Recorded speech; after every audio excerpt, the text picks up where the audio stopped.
So my idea for my Merv's Minute came strictly from Saturday night's amazing, thrilling game-winning shot by Jalen Suggs.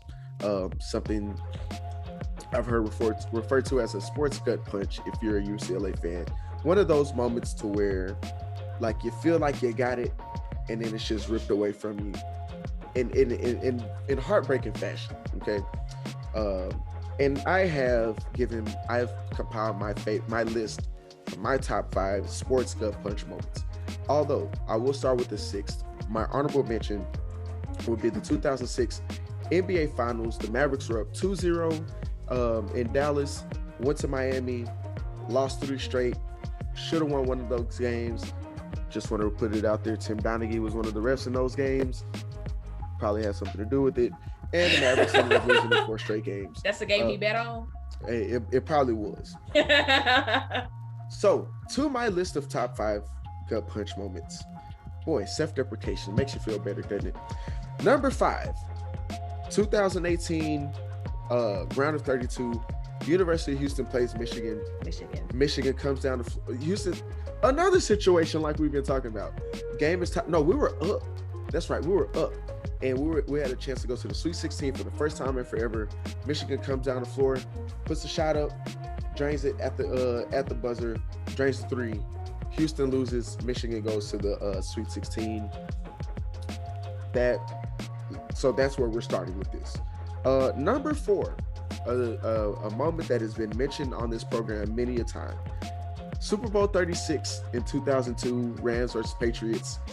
Little 7-year-old Mervin is sitting on the couch with his father watching his first Super Bowl that he can really remember as a Rams fan. And Tom Brady's punk ass marches the ball down the field. And Adam Vinatieri lines up and kicks a field goal that makes Mervin start crying as soon as it looks like it's going through the uprights because his team just lost in the Super Bowl. That's number 4. Number 3, the reason I hate Aaron Rodgers. 3rd and 20. Well, let me give you the full scenario. 2016 divisional round, Dallas just went 13-3 in Dak and Zeke's rookie year. They were down. They come back. It looks like Dallas is going to take this game to overtime. It's tied up with 1:40 and some change left. And Aaron Rodgers finds his receiver on the sideline, going against his body, throwing it to his left, just kind of did that foot shuffle that I can't stand, but I try to get it down every time, and just hits him on the sideline because for some reason the Cowboys decided to rush 3 against Aaron Rodgers, who can get out the pocket and still let somebody get loose with 8-man coverage. Then right after that, Green Bay comes out, kicks the field goal, ball game. I almost start crying in my dorm room as a grown man in front of a bunch of people. Number 2, another reason I hate the Packers, but it's not Aaron Rodgers' fault. This would be 2014 divisional round against the Packers in Green Bay. Around 4 minutes or so, 4th down, Tony Romo rolls out, hits throws the ball to Dez Bryant, goes up. Beautiful catch. Grabs the ball, takes 3 steps, reaches the ball out for the goal line. When he hits the ground, the ball pops up. Official comes down, puts the ball on the 1-yard line. Cowboys fans are excited. Boop. Review on the play. Play's been challenged. For what? What are we challenging here? What are we looking at here, guys? That was clearly, what are we challenging? Whether he was in bounds? Like, what are we doing? Oh, they're reviewing a catch. A catch? What are we talking about? Man got the ball, came down, took 3 steps, and his 3rd step was him lunging for the goal line just for the ball to pop out a little bit when it hit the ground. And to me, honestly, if it's me, I would have called a touchdown because it popped out. When he grabbed it again, he was in the end zone. If they would have brought it back to the win, I would have been okay with that. But they said he didn't make a football move. He didn't have the ball long enough to make a football move or a player-specific move. I'm sorry. If I grab the ball and take 3 steps, I don't care if I'm stumbling or what. That's a catch to me. And then to make it even worse, a few years later, they changed the rules to where now that play would have been a catch. So watching that play, that irked me because that was just one play in a long litany of plays in the NFL where it's like, what the hell is a catch? Between that, the Calvin Johnson play, the Jesse James play for the Steelers against New England, which a couple weeks later came into play when New England was in the Super Bowl, and I believe it was Zach Ertz caught the ball, took 2 steps, reached out, ball pops up, and oh yeah, that's a touchdown. What are we talking about here? So yeah, that one really hurt. And to top it all off, I bet you thought the Cowboys plays were going to be number 1, right? Because it's the Cowboys. I thought so. Let me guess. Is it a Mavericks play? It is not a Mavericks play. It is Game 6 of the 2011 World Series. And the reason this is at the top, yes, and the reason it's at the top is because this cost us a championship. 2011, Game 6 against the Cardinals. Rangers are pitching. We are up a run. We have 2 strikes. No, there's 2 Cardinals out, and there are 2 strikes. I'm literally tweeting or on Facebook or whatever I was using that day. We are 1 strike away from a World Series. Channel 8, WFAA, your buddies, your techno buddies, send out an alert. The Texas Rangers have just won the World Series. Congratulations. That's a curse, by the way. It is. We see that happen all the time. And then, sure enough, what happens? David Freese, punt behind, gets up to the plate, hits a ball to right field. Now, should have been a play. Should have been an easy out. Should have been Nelson Cruz, get under the ball. If you ever hear me say I hate Nelson Cruz, this is why. Get under the ball, get there, catch the ball. I don't know what we're going to do in a couple of days of school because I'm going to the parade in Arlington or downtown Dallas. I'm good. I'm going to go, right? But no. Hits the ball. And Nelson Cruz has been dealing with a nagging injury, and for some reason doesn't just sacrifice his body for 1 play to make the catch to secure the World Series. Ball bounces off, Cardinals score, we're going to extra innings. That's bad enough as is, right? We had the game won in the 9th inning.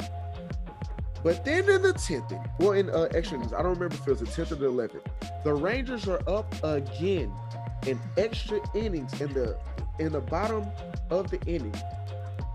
2 outs. And guess who comes back up to the plate? David Freese, who's not even in the league anymore. Not even playing Major League Baseball anymore. He comes up, hits a walk-off home run, and then game's over. St. Louis won. It's going to Game 7, and St. Louis beat the snot out of the Rangers in Game 7. So that is my number 1 personal gut punch moment, because we were 1 pitch away from a World Series championship. Because keep in mind, everybody else has won. The Mavericks have won. The Mavericks won not more than 5 months before that. The Mavericks won their first championship. Cowboys obviously have championships, and the Stars had championships. This would have given all 4 big sports teams in Dallas a championship. But it took 1 pitch and 1 person not sacrificing their body for us to not get that championship. Can you tell I'm still hurt about it? Can you tell I'm not over it? I can tell you're still hurt by everything you said. Like, it's just 1 play. Like, just right there. I was ready to go to Dick's Sporting Goods the next morning. I would have had my parents take me to the store on the way to school or whatever to go buy a t-shirt if the Rangers would have won that championship. But no, just couldn't get it done. Couldn't win, and look at us now. Bottom of the barrel in the American League. Nolan Ryan's in Houston again. It's terrible. I hate it. I'm done. Well, I will give you 1 gut punch moment for me. The year is 2018. Mm-hmm. This is the NBA Finals.